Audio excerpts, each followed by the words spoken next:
ನಮಸ್ಕಾರ. ನಾನು R J ನಾಯನ. ಇವತ್ತು ಇನ್ನೊಂದು ಹೊಸ ವಿಷಯದ ಜೊತೆಗೆ ನಿಮ್ಮ ಮುಂದೆ ಬಂದಿದ್ದೀನಿ. ನೀವು ಯಾವತ್ತಾದರೂ ಆಕಾಶದಲ್ಲಿ ಜೋಡಿಯಾಗಿ ಹಾರಾಟ ಮಾಡ್ತಾ ಇರುವಂಥ ಹಕ್ಕಿಗಳನ್ನು ನೋಡಿದ್ದೀರಾ? ಆ ಹಕ್ಕಿಗಳಲ್ಲಿ ನಮಗೆ ಯಾವಾಗಲೂ ಕಣ್ಣಿಗೆ ಆಕರ್ಷಣೀಯವಾಗಿ ಕಾಣಿಸೋದು ಹಾರ್ನ್ಬಿಲ್ ಅಥವಾ ಮಂಗಟ್ಟೆ ಅಂತ ನಾವೇನು ಹೇಳ್ತೀವಿ, ಆ ಹಕ್ಕಿಗಳು. ಈ ಹಕ್ಕಿಗಳನ್ನು ಕಾಡಿನ ರೈತ ಅಂತ ಕರೀತಾರೆ. ಈ ಕಾಡಿನ ರೈತ ಅಂತ ಹೇಳೋದಕ್ಕೂ ಒಂದಿಷ್ಟು ಕಾರಣ ಇದೆ. ಆದರೆ ಇವುಗಳು ಅಳಿವಿನಂಚಿನಲ್ಲಿವೆ. ಇವುಗಳನ್ನು ಸಂರಕ್ಷಿಸಬೇಕಾದಂತಹ ಅಗತ್ಯತೆ ಇದೆ. ಹಾಗೆ ಅದರ ಬಗ್ಗೆ ಅರಿವು ಮೂಡಿಸುವಂಥ ಕಾರ್ಯಕ್ರಮದಲ್ಲಿ ಸದಾ ಪರಿಸರದ ಬಗ್ಗೆ ಒಲವನ್ನು ಹೊಂದಿರುವಂತಹ, ಪಶ್ಚಿಮ ಘಟ್ಟಗಳ ಉಳಿವಿಗಾಗಿ ಸತತವಾದಂತಹ ಪ್ರಯತ್ನಗಳನ್ನು ಮಾಡ್ತಾ ಬಂದಿರುವಂತಹ ನಮ್ಮ ದಿನೇಶ್ ಹೊಳ್ಳ ಸರ್ ಇದ್ದಾರೆ. ಅವ್ರನ್ನ ನಾನು ಕಾರ್ಯಕ್ರಮಕ್ಕೆ ವೆಲ್ಕಮ್ ಮಾಡ್ತಾ ಇದ್ದೀನಿ. ನಮಸ್ತೆ ಸರ್, ಕಾರ್ಯಕ್ರಮಕ್ಕೆ ಸ್ವಾಗತ.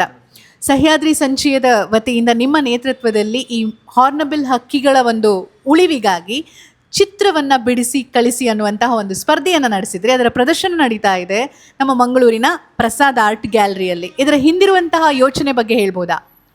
ಈಗ ನಾವು ವನಚೇತನ ಕಾರ್ಯಕ್ರಮ ಮಾಡ್ತಿರುವಾಗ ಸ್ಪೆಷಲಿ ವನ್ಯಜೀವಿಗಳ ಬಗ್ಗೆ ಅವರಿಗೆ ತಿಳುವಳಿಕೆ ಮಾಹಿತಿ ಕೊಡ್ತಾ ಇದ್ದೇವೆ. ನಮ್ಮ ಒಂದು ಥೀಮ್ ಇದೆ, ಅಂದರೆ ವನ್ಯಜೀವಿಗಳು ಅನ್ಯಜೀವಿಗಳಲ್ಲ, ವನ್ಯಜೀವಿಗಳು ನಮ್ಮ ಜೀವಿಗಳು. ವನ್ಯಜೀವಿಗಳು ಕಾಡಲ್ಲಿ ಸುರಕ್ಷಿತವಾಗಿದ್ದರೆ ನಾವು ನಾಡಿನಲ್ಲಿ ನೆಮ್ಮದಿಯಾಗಿ ಬದುಕಬಹುದು. ನಾವು ಈಗ ಕಾರ್ಯಕ್ರಮ ಮಾಡೋ ಜೋಯಿಡಾ, ಅಂಕೋಲ, ಯಲ್ಲಾಪುರದಲ್ಲಿ ಹೆಚ್ಚಾಗಿರೋದು ಮಂಗಟೆ ಹಕ್ಕಿಗಳು. ಈ ಮಂಗಟೆ ಹಕ್ಕಿಗಳು ಎಲ್ಲೋ ಅಳಿವಿನಂಚಿನಲ್ಲಿದೆ. ಯಾಕೆ ಅಳಿವಿನಂಚಿದೆ, ಯಾಕಾಯಿತು, ಏನಾಯಿತು, ಇದರ ಬಗ್ಗೆ ತಿಳುವಳಿಕೆ ಮಾಡಲಿಕ್ಕೋಸ್ಕರ ಶಾಲೆಗಳಲ್ಲಿ ಹಕ್ಕಿಗಳ ಬಗ್ಗೆ ಸ್ವಲ್ಪ ಅವರಿಗೆ ಮಾಹಿತಿ ಗೊತ್ತುಂಟು, ಆದರೆ ಗೊತ್ತಿರೋದ ವಿಚಾರಗಳನ್ನು ನಾವು ತಿಳ್ಕೊಂಡೇವೆ. ಅದೇ ರೀತಿ ಈಗ ಅವರಿಗೆ ನಾವು ಪಾಠ, ಬೋಧನೆ, ಶೋಧನೆ ಅದೆಲ್ಲ ಅಂತ, ಆದರೆ ಒಂದು ವಸ್ತು ವಿಚಾರ, ಅದು ನೃತ್ಯ ಇರ್ಬೋದು, ಚಿತ್ರ ಇರ್ಬೋದು, ಸಾಹಿತ್ಯ ಇರ್ಬೋದು, ಸಂಗೀತ ಇರ್ಬೋದು, ಆ ರೀತಿಯಲ್ಲಿ ನಾವು ಅವರಿಗೊಂದು ಈ ಅವೇರ್ನೆಸ್ ಕ್ರಿಯೇಟ್ ಮಾಡಿದರೆ ಅದು ಶಾಶ್ವತವಾಗಿ ಉಳಿತದೆ. ಯಾಕೆ ನಾವೇನು ಮಾಡಿದ್ದೇವೆ, ನೀವು ಕಂಡ ಹಾರ್ನ್ಬಿಲ್ಲನ್ನು ನೀವು ಚಿತ್ರಿಸಿ. ಇಲ್ಲಿ ನೋಡಿ, ಬಹುತೇಕ ಚಿತ್ರಗಳು ಹಾರ್ನ್ಬಿಲ್ ಕಾಪಿ ಅಲ್ಲ, ಎಲ್ಲ ಕಾಡಿನಲ್ಲಿ ಕಂಡ ಚಿತ್ರಗಳು. ಈಗ ಏನಾಗ್ತದೆ ಅಂತ ಹೇಳಿದರೆ, 72 ಕಲಾಕೃತಿಗಳನ್ನು ಪ್ರದರ್ಶನ ಮಾಡ್ತೇವೆ. ನಾಳೆ ಕಾನುಕುಂಜ ಅಂತ ಚಿತ್ರಕಲಾ ಪ್ರದರ್ಶನ ಆಗ್ತಾಯಿದೆ. ನಾವು 3 ದಿನ ಎಲ್ಲ ಎಕ್ಸಿಬಿಷನ್ ಇಡ್ತೇವೆ. ನಮ್ಮ ಎಲ್ಲ ಜೊತೆ ನಮ್ಮ ಸಂಗಾತಿಗಳಿಗೆ ಮತ್ತು ವನಚೇತನ ಇರುವವರಿಗೆ, ವನಚೇತನಿಗೆ ಬರದವರಿಗೆ, ಹೇಗೂ ನೀವು ಬರಲಿಕ್ಕಾಗಲಿಲ್ಲಲ್ಲ, ಮಕ್ಕಳೊಂದು ಚಿತ್ರವನ್ನು ನೋಡಿ ಖುಷಿಯಾದರೆ ಅದನ್ನು ಖರೀದಿ ಮಾಡಿ ಅಂತ. ಆ ಖರೀದಿ ಮಾಡಿದ ಹಣವನ್ನು ಆಯಾ ಮಕ್ಕಳಿಗೆ ಕೊಂಡೊಯ್ದು ಕೊಡ್ತೇವೆ. ಅದರ ಜೊತೆಗೆ ಒಂದು ಅಭಿನಂದನಾ ಪತ್ರ, ಜೊತೆಗೆ ಒಂದು ಆರ್ಟ್ ಕಿಟ್.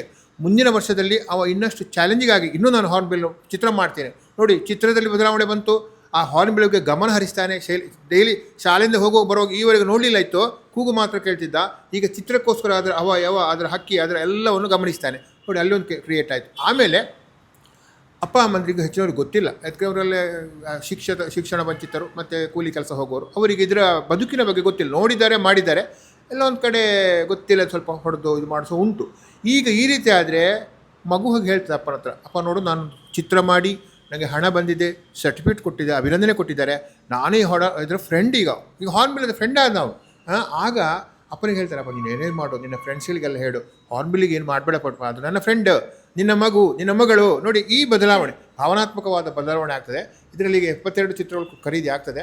ಮುಂದಿನ ವರ್ಷದಲ್ಲಿ ಇನ್ನೂ ದೊಡ್ಡ ಮಟ್ಟಿಗೆ ರಾಜ್ಯವ್ಯಾಪಿ ಮಾಡಬೇಕಂತ ಉಂಟು. ಯಾಕೆಂದರೆ ಶರಾವತಿ ವ್ಯಾಲಿಯಲ್ಲಿ ಈಗ ಅಲ್ಲಿಯ ಪ್ರಾಜೆಕ್ಟ್, ಅಲ್ಲಿ ಈ ಸಿಂಗಳಿಕ ಅಳಿವಿನಂಚಿನ ಹಕ್ಕಿ, ಅಳಿವಿನಂಚಿನ ಹಕ್ಕಿಗಳಿಗೆ, ಪ್ರಾಣಿಗಳ ಬಗ್ಗೆ ನಾವು ಈ ಮೂಲಕ ಶಾಲೆಗಳಲ್ಲಿ, ಕಾಲೇಜುಗಳಲ್ಲಿ ಮಕ್ಕಳಲ್ಲಿ ಅವೇರ್ನೆಸ್ ಹುಟ್ಟಿದರೆ ಇದು ಬದಲಾವಣೆ. ಭಾಷಣ ಘೋಷಣೆ ಅದು ಬೇರೆ, ಅದು ಕೇಳ್ತಾರೆ, ಬಿಡ್ತಾರೆ.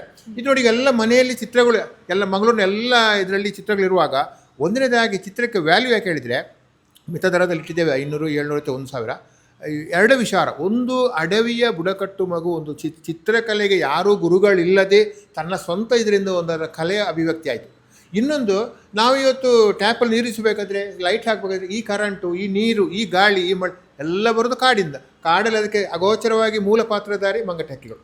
ಎಲ್ಲ ಬದಲಾವಣೆಗೋಸ್ಕರ ಏನೋ ಒಂದು ಜನಜಾಗೃತಿ ಆಗಬೇಕು.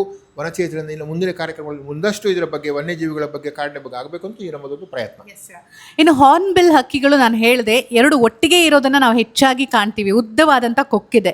ಈ ಹಕ್ಕಿಯ ವಿಶೇಷತೆ ಏನು ಸರ್? ಸಾಮಾನ್ಯವಾಗಿ ಹೆಣ್ಣು ಹಕ್ಕಿ ಮರಿಗಳನ್ನು ಪೋಷಿಸುವ ಸಮಯದಲ್ಲಿ ಗಂಡು ಹಕ್ಕಿಗಳು ಪ್ರಧಾನ ಪಾತ್ರವನ್ನು ವಹಿಸ್ತವೆ ಅಂತ. ಅಂದರೆ ನಾವು ಮನುಷ್ಯರು ಹೇಗೆ ಒಬ್ಬ ಗಂಡು ದುಡಿದುಕೊಂಡು ತಂದು ತನ್ನ ಸಂಸಾರದ ಪೋಷಣೆ ಮಾಡುವ ರೀತಿ, ಇವುಗಳ ಬಗ್ಗೆ ಹೇಳ್ಬೋದಾ? ನೋಡಿ, ಹಾರ್ನ್ಬಿಲ್ ಬದುಕಿನ ಬಗ್ಗೆ ಅವುಗಳು ಏಕಸಂಗಾತಿ ಹೇಳ್ತಾರೆ. ಅಂದರೆ ಹುಟ್ಟಿನಿಂದ ಸಾಯುವವರೆಗೆ ಅದೇ ಗಂಡು, ಅದೇ ಹೆಣ್ಣು. ನೋಡಿ, ನಮ್ಮ ಮನುಷ್ಯರಾಗಿ ಹೆಣ್ಣನ್ನು ಗಂಡು ಬಿಡೋದಿಲ್ಲ, ಗಂಡ ಹೆಂಡತಿಯಾಗಿ. ಮತ್ತು ನೀವೀಗ ಹೇಳಿದಾಗೆ ಆಗ ಗಂಡ ದುಡಿದು ತರುವುದು, ಹೆಂಡತಿಗೆ ಕೊಡೋದು, ಅದು 2.5 ತಿಂಗಳು. ಇದು ಹೆಚ್ಚಿನವರಿಗೆ ಗೊತ್ತಿಲ್ಲ. 2.5 ತಿಂಗಳು ಒಂದು ಮರದ ಪೊಟರೆಯನ್ನು ಆಯ್ಕೆ ಮಾಡ್ತದೆ.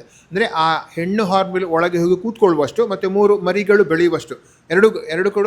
ಈಗ ನಾವು ಮನೆ ಹೇಗೆ ಹುಡುಕ್ತೇವೆ, ಈ ಮನೆ ಸೂಕ್ತವ ಅಂತ, ಹಾಗೆ 2 ಆಯ್ಕೆ ಮಾಡಿ ತನಗೆ ಸೂಕ್ತವಾದ ಪಟ್ಟಣಗಳಿಗೆ ಹೋಗಿ ಕೂತ್ಕೊಳ್ತದೆ.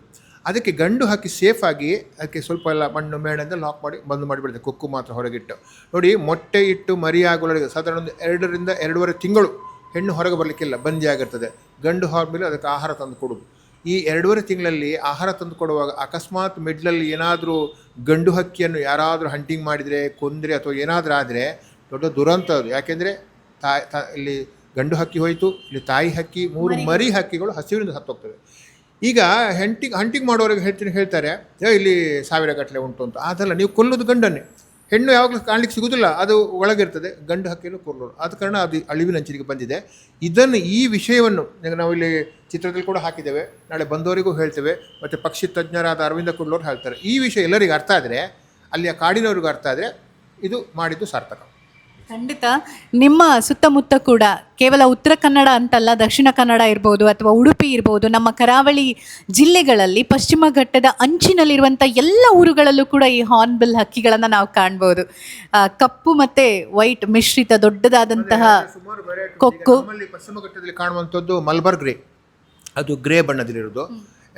ಗ್ರೇಟ್ ಇಂಡಿಯನ್ ಹಾರ್ನ್ಬಿಲ್ ಅಂತ ಉಂಟು, ಅದು ಹಳದಿ ಮತ್ತು ಕಪ್ಪಲ್ಲಿ ಬಣ್ಣ ಮಿಶ್ರಿತವಾಗಿರುವಂಥದ್ದು. ಹಾಗೆ ಅದರಲ್ಲಿ ಹಲವಾರು ಜಾತಿಗಳಿವೆ. ಇಲ್ಲಿ ನಮ್ಮ ಪಶ್ಚಿಮ ಘಟ್ಟದಲ್ಲಿ ಒಂದು 6-7 ಜಾತಿ ಇದೆ.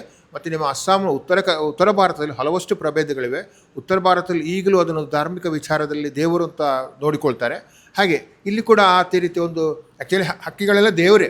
ನಾವೆಲ್ಲ ಹೇಳ್ತಾರೆ ಮರಗಿಡಗಳು, ಪಕ್ಷಿಗಳು ಈ ಭೂಮಿಯ ಪ್ರತ್ಯಕ್ಷ ದೇವರು ಅಂತ. ಹೌದು, ನಿಜವಾಗಿ ಹೌದು. ಮರಗಿಡಗಳಲ್ಲಿ ಪಕ್ಷಿಗಳಿಲ್ಲದ್ರೆ, ಮರಗಿಡಗಳಲ್ಲಿ ಪಕ್ಷಿಗಳಿಲ್ಲದ್ರೆ ಮರಗಿಡಗಳು ಇದಾಗ್ತದೆ, ಪಕ್ಷಿಗಳು ಇದಾವೆ. ನೋಡಿ, ಬೀಜ ಪಸರಣದಲ್ಲಿ ಹಾರ್ನ್ಬಿಲ್ ಮಾಡುವ ಕೆಲಸ ಅಂತಲ್ಲ, ಎಲ್ಲ ಪ್ರಾಣಿ ಪಕ್ಷಿಗಳು ಬೀಜ ಪಸರಣದಲ್ಲಿ ಸಕ್ರಿಯವಾಗಿ ಕೆಲಸ ಮಾಡ್ತವೆ. ಆದರೆ ಮನುಷ್ಯ ಒಂದೇ ಮರವನ್ನು ಕಡಿಯೋದು. ನೋಡಿ, ಇದು ಒಂದು ರೀತಿಯಲ್ಲಿ ಮರದಲ್ಲಿ ಒಂದು ಹಕ್ಕಿಗಳು ಬಂದರೆ ಏನೆಲ್ಲ ಆಗ್ತದೆ. ಈ ಹಕ್ಕಿಗಳು ಕಾಡಲ್ಲಿ ಸಂಚಾರ ಮಾಡಿದಷ್ಟು ಕಾಡಿನ ಬೆಳವಣಿಗೆ ಹೇಗಾಗ್ತದೆ. ಯಾಕೆಂದರೆ ಈ ಹಣ್ಣಿನ ಬೀಜಗಳನ್ನು ಅಲ್ಲಿ ದೂರ 2 ಕಿಲೋಮೀಟರ್ ದೂರ, ಆ ಹಣ್ಣಿನ ಕಾಯಿಗಳನ್ನು ಇಲ್ಲಿ, ಈ ಹಣ್ಣು ನೋಡಿ ಇದೇ ಬೀಜ ಪಸರ ಕೆಲಸ. ಅವುಗಳ ಬದುಕಾದರೂ ಅಗೋಚರವಾಗಿ ನಮಗೆ ಕೆಲಸ ಮಾಡ್ತಂಥ, ಗಾಳಿಯನ್ನು ಕಾಡನ್ನು ಉಳಿಸುವಂಥದ್ದು. ಹೀಗೆ ಇದೆಲ್ಲ ನಾವು ಕಲಿಬೇಕಾದ ವಿಚಾರಗಳು. ನಿನ್ನೆ ಮೊನ್ನೆ ಶಾಲಾ ಕಾಲೇಜಲ್ಲಿ ಕೂಡ ಹಾರ್ನ್ಬಿಲ್ ಬಗ್ಗೆ ರಾಮಕೃಷ್ಣ ಮಠದಲ್ಲಿ ಬರಿ ಮಾರ್ಷಲ್ ಇದರ ಬಗ್ಗೆ ಹೇಳಿದ್ದೇವೆ. ಮುಂದಿನ ದಿನಗಳಲ್ಲಿ ಇದರ ಬಗ್ಗೆ ಪ್ರತ್ಯೇಕವಾದ ಒಂದು ಶಿಬಿರಗಳನ್ನು ಆಯೋಜಿಸುತ್ತಾ ಇದು ಕಂಟಿನ್ಯೂ ಆಗಬೇಕು ಅಂತ ಇಚ್ಛೆ ನಮಗೆ. ನೀವು ಕೂಡ ಬರಬಹುದು. ನಮ್ಮ ಮಂಗಳೂರಲ್ಲಿ ಬಲ್ಲಾಳ್ ಬಾಗಲ್ಲಿರುವಂತಹ ಪ್ರಸಾದ್ ಆರ್ಟ್ ಗ್ಯಾಲರಿಯಲ್ಲಿ ಸಂಜೆ 5 ಗಂಟೆಯಿಂದ ಇಲ್ಲಿ ಕಲಾಕುಂಜ ಅನ್ನುವಂತಹ ಅದ್ಭುತ ಕಾರ್ಯಕ್ರಮ ನಡೀತಾ ಇದೆ. ಇಲ್ಲಿ 100 ಚಿತ್ರಗಳ ಪ್ರದರ್ಶನ ನಡೆಯುತ್ತೆ. ಅದು ಹಾರ್ನ್ಬಿಲ್ಗಳ ಚಿತ್ರ, ಮಕ್ಕಳು ಬಿಡಿಸಿರುವಂಥದ್ದು. ನಿಮ್ಮ ಪ್ರೋತ್ಸಾಹ ಇರಲಿ, ನಿಮ್ಮ ಪ್ರೀತಿ ಇರಲಿ ಅಂತ ಹೇಳ್ತಾ, ಸೂಪರ್ ಸರ್, ಒಳ್ಳೆ ಕಾರ್ಯಕ್ರಮ ಮಾಡ್ತಾ ಇದ್ದೀರಾ. ಎಂದಿನಂತೆ ನಿಮ್ಮ ಒಂದು ಸೇವೆ ನಿರಂತರವಾಗಿ ನಡೀತಾ ಇದೆ ಪರಿಸರಕ್ಕೆ. ಅದಕ್ಕೆ ನಾವೆಲ್ಲರೂ ಕೂಡ ಧನ್ಯವಾದಗಳನ್ನು ಅರ್ಪಿಸೋದಕ್ಕೆ ಇಷ್ಟಪಡ್ತೀವಿ. ನಮ್ಮ ಎಲ್ಲ ಕಾರ್ಯಕ್ರಮಗಳಿಗೆ ನಿಮ್ಮ ಇದರ FM ಒಟ್ಟಿಗೆ ಮಾಡಿದ್ದೀರಿ. ಅದರ ಜೊತೆಗೆ ನೀವು ಇಂಡಿವಿಜುವಲ್ ಆಗಿ ಪಶ್ಚಿಮ ಘಟ್ಟದಿಂದ ಹಿಡಿದು ಇವತ್ತು ಈ ಕಡೆ ಎಲ್ಲ ಕಾರ್ಯಕ್ರಮಗಳು ನೀವು ನಮಗೆ ನಿರಂತರ ಸಪೋರ್ಟ್ ಕೊಡ್ತಾ ಇದ್ದೀರಿ. ನೀವು ಕೂಡ ನಮ್ಮ ಇದಕ್ಕೆ ತುಂಬ ಸಫಲಕ್ಕೆ ಸಕ್ಸಸ್ಸಿಗೆ ಪಾತ್ರರಾಗಿದ್ದೀರಿ. ನಿಮಗೂ ಕೂಡ ತುಂಬ thanks. Thank you sir, thank you very much.